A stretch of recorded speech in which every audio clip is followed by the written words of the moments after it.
అదే RTV app వార్తల్ని క్షణాల్లో చదివే అవకాశం ఉంటుంది. ఒక న్యూస్ పేపర్, ఒక టెలివిజన్ ఛానల్ మీ చేతుల్లో ఎప్పుడు ఉంటాయి. మోడీ హటావో దేశ్కి బచావో అంటూ కార్మిక సంఘాలు అయితే నినాదాలు అయితే చేస్తున్నాయి. ఈ రోజు అయితే భారత్ బంద్ అయితే ప్రకటించడం జరిగింది. సంయుక్త కిసాన్ మోర్చా ఆధ్వర్యంలో అయితే ఈ రోజు అయితే భారత్ బంద్ అయితే కొనసాగుతుంది. ప్రస్తుతం మన కరీంనగర్ కలెక్టరేట్ వద్ద ఉన్నాము. ఇక్కడైతే అన్ని కార్మిక సంఘాలు అయితే ఇక్కడికి అయితే రావడం జరిగింది. ఉదయం నుంచి అయితే కొంతవరకు అయితే పాక్షికంగా కొన్ని చోట్ల ఆటోలు అయితే నడుస్తున్నప్పటికీ కొన్ని చోట్ల అయితే మొత్తం పూర్తిగా బంద్ అయిన పరిస్థితి అయితే నెలకొంది. ప్రస్తుతం మనతో పాటు కొంతమంది ఆటో కార్మికులు ఉన్నారు.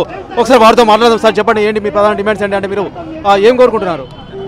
మేము కేంద్ర ప్రభుత్వాన్ని ఇప్పుడు మా డ్రైవర్లకు తీసుకొచ్చుకున్నటువంటి 106 జీవోను యాక్సిడెంట్ చేసినట్టు 7 సంవత్సరాల జైలు శిక్ష మరియు భారీ మూల్యంలో 5 లక్షల వరకు చెల్లించాలని తీసుకొచ్చిన దాన్ని వెంటనే రద్దు చేయాలి.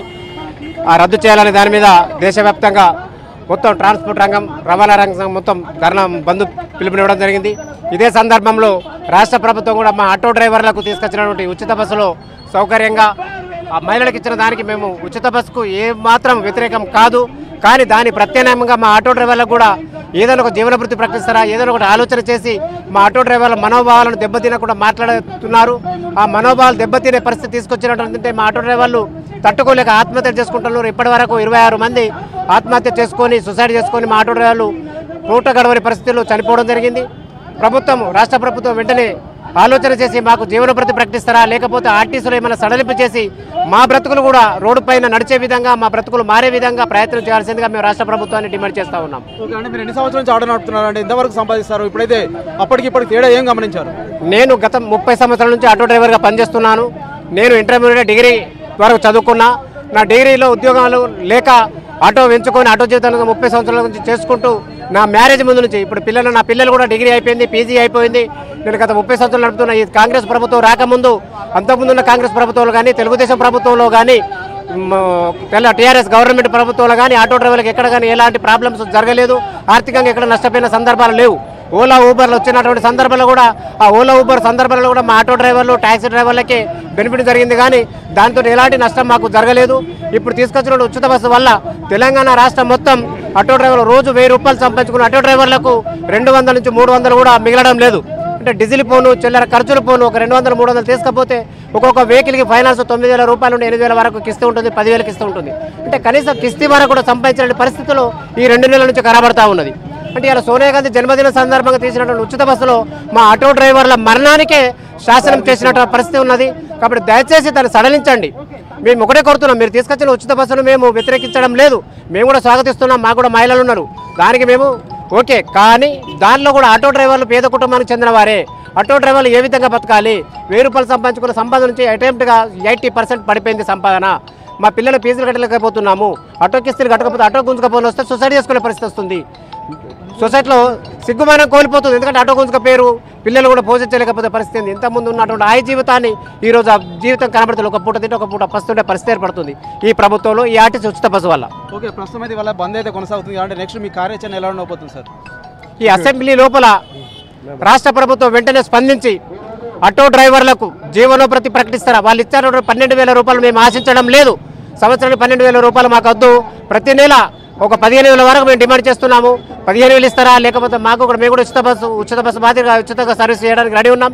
ఒక యాప్ పెడతారా? ఒక మొబైల్ ఏదైనా ప్లాన్ చేయండి. మీకున్నటువంటి టెక్నాలజీ ప్రకారం నెట్వర్క్లో ఆటో డ్రైవర్లకు కూడా ఫ్రీ సర్వీస్ చేయడంతో ప్రతి మూలకు వెళ్ళడానికి సిద్ధంగా ఉన్నాం. కాబట్టి మాకు కూడా ఏదైనా యాప్ అవకాశం ఇచ్చి మీరు గవర్నమెంట్ ఆర్టీసీకి ఏ విధంగా అయితే పేమెంట్ చేస్తారో మాకు కూడా అదే యాప్ ద్వారా డబ్బులు చెల్లించండి. మేము కూడా ఫ్రీ సర్వీస్ చేయడానికి సిద్ధంగా ఉన్నాం. అవకాశం అనియండి.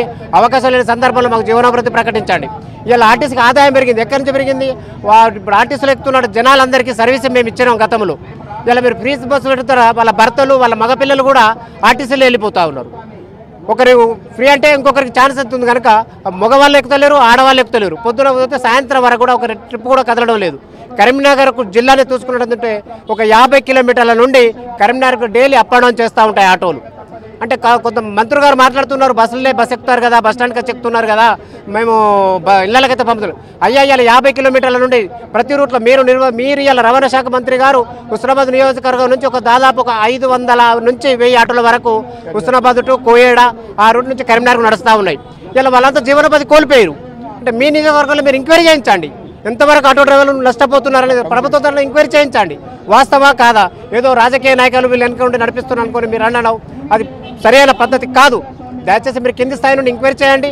ఆటో డ్రైవర్లు ఎంతవరకు నష్టపోతున్నారు, అసలు ప్యాసింజర్ ఎక్కుతున్న విలేజ్ గ్రామాలలో ప్రయత్నం చేయండి. ఈ విధంగా మీరు పర్యటించి మీరు ఎంక్వైరీ చేసి స్థానికంగా ఎంక్వైరీ చేయండి. ఎంక్వైరీ చేసి మాకు న్యాయం చేసి మా కుటుంబాలను ఆత్మహత్యలు చేకూర్చుకోకుండా మాకు జీవనోపాధి ప్రకటించి మా కుటుంబాలను ఆదుకోవాలని రాష్ట్ర ప్రభుత్వాన్ని డిమాండ్ చేస్తున్నారు. ప్రస్తుతం అయితే ఇక్కడ కరీంనగర్ వ్యాప్తంగా అయితే ఎంతమంది ఆటో కార్మికులు ఉన్నారు, ఎంతమంది నష్టపోతున్నారు, అంటే రాష్ట్ర వ్యాప్తంగా ఎంతమంది అయితే నష్టపోతున్నారండి? రాష్ట్రంలో 6 నుంచి 7 లక్షల వరకు ఆటో డ్రైవర్లు ఉంటారు. కరీంనగర్ జిల్లాకు వస్తే, ఉమ్మడి జిల్లాకు వస్తే 1 లక్ష వరకు ఉంటారు. మన ఓన్లీ కరీంనగర్ టౌన్ చూసుకుంటే 10-15 వేల మంది కరీంనగర్ టౌన్లోనే ఆటోలు నడుపుకొని జీవిస్తున్నటువంటి కుటుంబాలు ఉన్నాయి. ప్రస్తుతం అయితే మనమైతే చూస్తున్నాం కొంతమంది ఆటో కార్మికులు అయితే ఉన్నారు. రెక్కాడితే కానీ డొక్కాడని పరిస్థితులు అయితే మేమైతే ఆటో అయితే తోలుతున్నాము. గతంలో అయితే 1000 రూపాయల వరకు అయితే సంపాదించేవాళ్ళం, ఇప్పుడైతే 200 కూడా రావట్లేదు అని చెప్పేసి అయితే వారైతే ప్రధానంగా అయితే చెప్తున్న పరిస్థితి అయితే మనం చూస్తున్నాము. మరికొంతమంది అయితే ఆటో కార్మికులు అయితే ఉన్నారు, ఒకసారి వారితో సైతం మాట్లాడదాం. సార్ చెప్పండి, ఇంకా మీ ప్రధాన డిమాండ్స్ ఏంటి? మా ప్రధాన డిమాండ్స్ ఈరోజు కేంద్ర రాష్ట్ర ప్రభుత్వాలు తలపెట్టిన జీవోలు వెంటనే ఎత్తివేయాలి. ఆటో డ్రైవర్లకు తక్షణ జీవనోభృతి ఇవ్వాలి. ఈరోజు మేము ఆటో డ్రైవర్లు మరణించిన కారణం ఏమంటే వాళ్ళకి అర్థం అవ్వట్లేదు. ఈరోజు మొన్న పొన్నం ప్రభాకర్ గారు అసెంబ్లీలో మాట్లాడినప్పుడు అవే విషయాలు మా ఆటో డ్రైవర్లు ఆటోలో కూర్చుంటూ చర్చించుకునే విషయంలో మా ఆటో డ్రైవర్కు హార్ట్ అటాక్ వచ్చి అక్కడనే కుప్పకూలిపోయాడు. అంటే అతను మాట్లాడిన ప్రసంగం అట్లుంది. ఈరోజు కన్యార్ నుంచి గెలిచిన అతను మేము పోయినసారి కూడా ఆయన ఎంపీగా పోటీ చేసినప్పుడు ఎంతో సహకరించి ఆయనకు ఓట్లేసి మేము గెలిపించినాం. ఈరోజు ఆటో డ్రైవర్ల పక్షాన ఇట్లా మాట్లాడుతున్నాడంటే ఆయన అసలు గెలిపించే వాళ్ళని కాదని చెప్పి ఈసారి మా ఉస్మానాబాద్ ప్రజలు కూడా మాకు వచ్చి కన్యార్ వాళ్ళకి చెప్తారు. దయచేసి తక్షణమే పొన్నం ప్రభాకర్ గారు దయచేసి ఈ ఉచిత బస్సు అనేది మేము స్వాగతిస్తున్నాం. దానికి విరుద్ధంగా మా ఆటో డ్రైవర్లకు మా జీవనోభృతి నెలకు 15,000 రూపాయలు ఇచ్చి మా ఆటో డ్రైవర్లను ప్రతి ఆటో డ్రైవర్లను ఆదుకోవాలని రాష్ట్ర వ్యాప్తంగా ఆటో డ్రైవర్ల తరఫున మినిస్టర్ గారిని కోరుతున్నాను. కరీంనగర్ ఆటో కార్మిక సంక్షేమ సంఘం ప్రధాన కార్యదర్శి బండారు సంపత్ పటేల్, కరీంనగర్.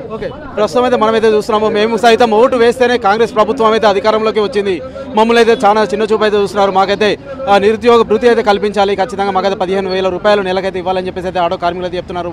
మేము సైతం ఓటు వేసి అయితే గెలిపించుకున్నాము. కాంగ్రెస్ పార్టీ అధికారంలోకి వస్తే మా బతుకులు అయితే బాగుపడతాయని అయితే మేమైతే భావించడం జరిగింది. కానీ కాంగ్రెస్ ప్రభుత్వం అధికారంలోకి వచ్చాక ఉచిత బస్సు ప్రయాణాన్ని పెట్టేది మా ఆటో కార్మికుల జీవితాలు అయితే దుర్భరమయ్యాయని అయితే వారు బాధ వ్యక్తం చేస్తున్న పరిస్థితి మనం చూస్తున్నాం. ఏదైనప్పటికైతే ఖచ్చితంగా మాకైతే న్యాయం చేయాలి, లేని పక్షంలో తీవ్రత అయితే ఉద్రిక్తం చేస్తామని వారైతే వెల్లడిస్తున్న పరిస్థితి అయితే మనం చూస్తున్నాం. ఓటు స్టూడియో మరిన్ని వీడియోస్ కోసం ఛానల్ ని సబ్స్క్రైబ్ చేయండి, లేటెస్ట్ అప్డేట్స్ కోసం వాట్సాప్ ఛానల్ ని ఫాలో చేయండి, అండ్ లింక్ డిస్క్రిప్షన్ లో ఉంది.